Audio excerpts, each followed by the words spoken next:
না না, তুমি দিবানি একটা গুড়া কিনা, আমরা দুই ভাইয়ের গুড়া দৌড়ানির স্বাদ মিঠাইয়া দিবানি।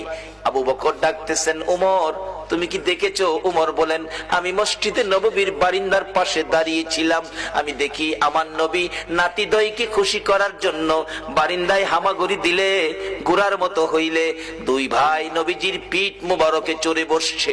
আমার নবী গুড়ার মতো অভিনয় করে এদিকে যায় ওদিকে যায়, আবার ডাকতেছে, হাসাইন হুসাইন বলো তোমাদের গুড়া দৌড়াইবার স্বাদ মিটছিনি? আবু বকর, আমি উমর দেখেছি, মুস্কি মুস্কি হাসতেছিলাম এই ঘটনা দেখে। আমার নবী প্রশ্ন করে, এরে উমর হাসতেছো কেন? হুজুর হাসি কি ভাগ্য, হাসাইন হুসাইন কত দামি ঘোড়ার উপর সোয়ার হয়েছে। আমার নবী চোখের পানি ছেড়ে দিলেন, এরে ওমর শুধু দামি ঘোড়াটাই দেখলা তুমি, যারা ঘোড়ার পৃষ্ঠে বসেছে তারা কত দামি তুমি দেখলা না? আমার নবী এত আদর করতেন হাসাইন আর হুসাইনকে। এমনি সময় উমর ফারুক ডাকতেছে, আমি দেখেছি নবী দুই নাতির দুই গালে চুমাইতেছে। খুশি হইছো নি নাতি? তোমরা দুইজন ঘোড়া দৌড়ানোর স্বাদ মিটছেনি? ও আবু বকর, আমার মন কয় এই দুই নাতি হাসাইন হুসাইন যদি না না না না কইয়া ডাকে রে, আমার নবী সব ভুলে যাবে। না না না ডাকে জবাব দিয়ে মাথা উঠাবেন।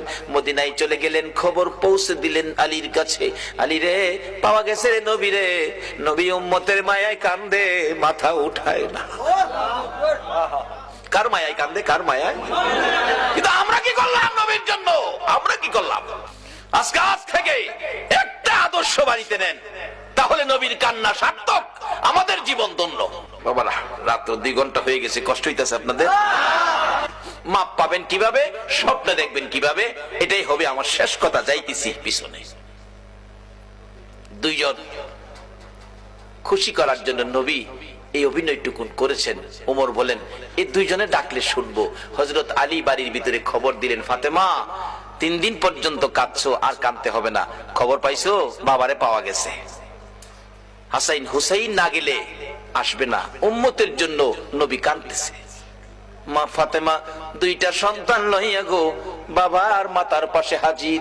ফাতেমা 2টা হাত বাড়াইছে, মাবুদ গো আমার এতিম বাবা আর কত কাঁদবে উম্মতের জন্য। বাবা কাঁদতে হবে না, উম্মতের ব্যথায় 3 দিন পর্যন্ত কাঁদলা গো বাবা। আমি ফাতেমা রে, ও তুমি ভুইলা গেছো গো।